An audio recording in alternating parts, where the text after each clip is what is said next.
मनाली, बंडूने ग्रुपवर त्या दोघांचा फोटो पाठवलाय. सिद्धेश्वर काकूंकडेच आहे. बंडूला सुद्धा वर यायला सांगते मी.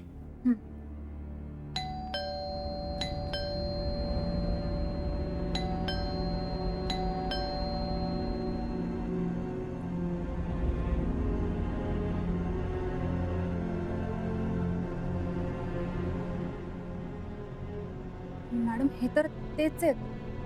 पण आपल्याकडे का आले? थांब मी बघते.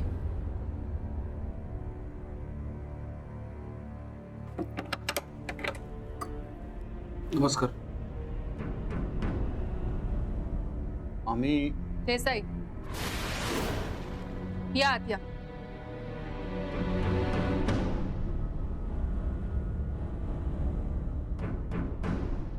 बसा ना.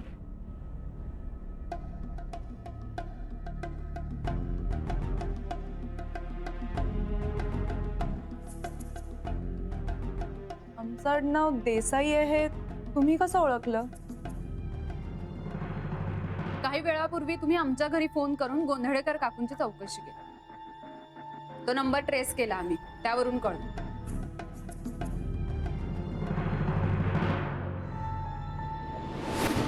गोंधळेकरांना शोधतं ना? त्या इथंच 15व्या मजल्यावर राहतात. काही काम होतं का?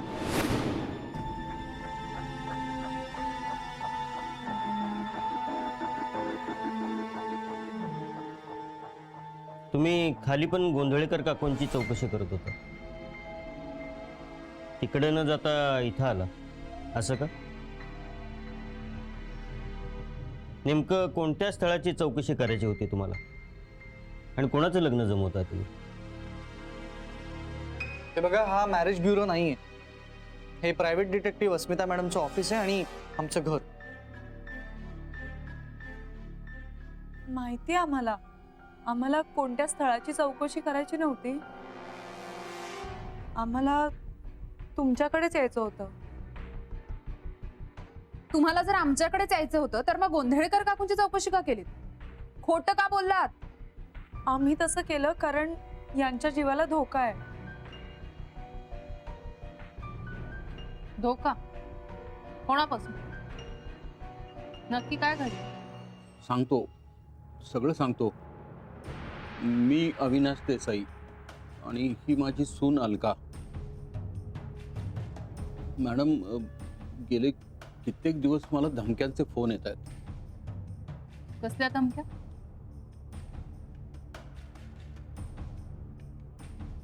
हे बघा, तुमची जर इच्छा असेल की आम्ही तुम्हाला मदत करावी तर त्यासाठी काहीही न लपवता सगळं खरं खरं तुम्हाला सांगावं लागेल. कारण ज्या पद्धतीनं तुम्ही आमच्याकडे आलात ती पद्धत संशयास्पद आहे. तसं येण्यामागे आमचा नाईलाज होता मॅडम.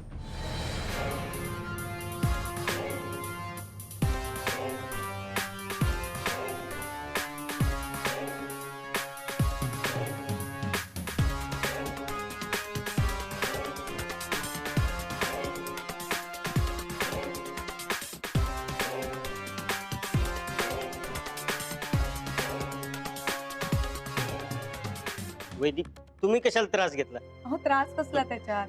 बाबांना द्यायचाच होता, त्यांच्याबरोबर तुमच्यासाठी केला. तुम्ही गेस्ट आहात आमचे. हो, गेस्ट काय, ऑन ड्युटी होता मी. बाकी चहा मात्र मस्त झाला बरं का? हो, देसाई आणि आम्ही एकाच बिल्डिंगमध्ये राहतो. पण माझा आणि त्यांचा काही संबंध नाही. कारण मी सकाळी कामाला जाते, ते डायरेक्ट संध्याकाळी घरी येते. पण एक गोष्ट माझ्या कानावर आली आहे, ती म्हणजे अलकाचं आणि तिच्या सासऱ्यांचं खूप छान जमतं. पण तिचा नवरा आकाश, त्याचं कोणाशी फारसं जमत नाही. म्हणजे हे फक्त मी ऐकलंय, प्रत्यक्षात काही पाहिलं नाही. काका, आता आम्ही बाहेर थांबतो आणि तुमच्या घराच्या आजूबाजूला कोणी घुटमळत आहे का किंवा घरात शिरण्याचा कोणी प्रयत्न करत आहे का ते बघतो. तुम्ही नका काळजी करू. आणि तसा कोणी प्रयत्न केला तर आम्ही त्याचा बंदोबस्त करू. हा, पण तुम्हाला काही संशयित काही दिसलं तर आम्हाला कळवा, मेसेज करा. आम्ही आहोतच बाहेर. पण रात्रीचं काय? तुमची ड्युटी किती वाजता संपते? हर्षदाताई, तुम्ही रोज कामाला जाता ना? हो. मग आज रविवार नसतानाही घरी कशा? आणि आमचं काम दिवस रात्र चालू असतं. आणि रात्री आमच्याऐवजी आमचे 2 सहकारी राकेश आणि समीर असतात. मी ऑलरेडी तुम्हाला फोटो पाठवलाय त्यांचा. आणि आम्ही उद्या सकाळी येऊ. ते असतील बाहेर, पण तरी सुद्धा तुम्ही काळजी घ्या. मी आलो.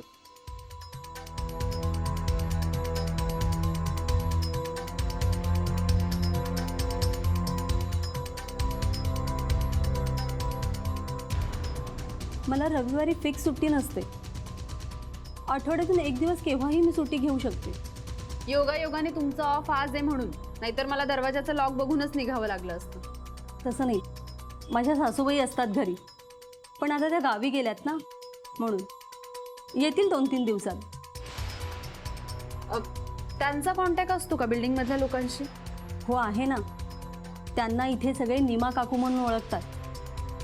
आणि अलकाचं आणि त्यांचं छान पटतं. अच्छा, नीमा काकू म्हणजे त्या मला नक्की काहीतरी सांगू शकते. हां मॅडम, इथे सगळं सेट केलं. हो, आमचं पूर्ण लक्ष आहे. नाही नाही नाही, घरात कोणी नाही घुसू शकत. आणि तरी सुद्धा काही संशयास्पद आढळलं तर मी तुम्हाला लगेच कळवतो. ओके, या बाय.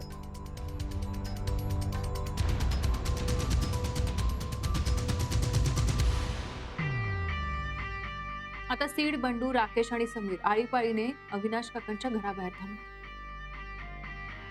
अविनाश काकांच्या आणि अलकाच्या बोलण्यात जेव्हा पोलिसांचा उल्लेख आला तेव्हा त्याबद्दल खरंच त्या माणसाला कळलं असेल की त्याने अंधारात बाण मारला होता.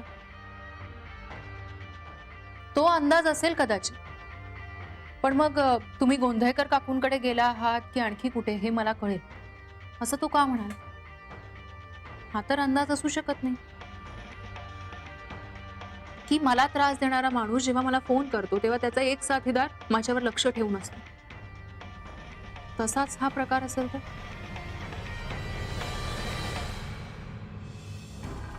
आता बघ, फोन करून कसं सतावतो तिला. अरे पर कशा पायी? अरे बघ तर खरं.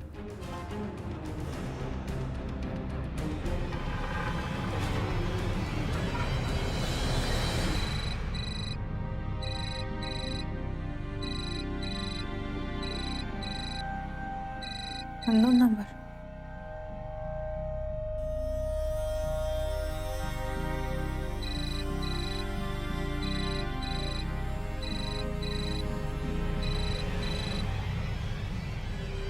कोण बोलतंय? ये कोण काय कोण? हा, फोन उचलायला एवढा वेळ का लावला? काय माशा मारत असतेस की काय तू? ते तर तुझं काम आहे रे, कारण रिकाम टेकडा तू असतोस. आज याला बोलू देते, कदाचित बोलण्याच्या भरात काही क्लू दे. बोल, का फोन केलास? ते तू ओळखायचं. आणि प्रत्येक वेळेस कारण असेलच असं नाही. मी कारण नसतानाही फोन करू शकतो, कळलं? कारण आपल्या गेम मध्ये कॅप्टनही मीच आहे आणि अंपायर सुद्धा मीच.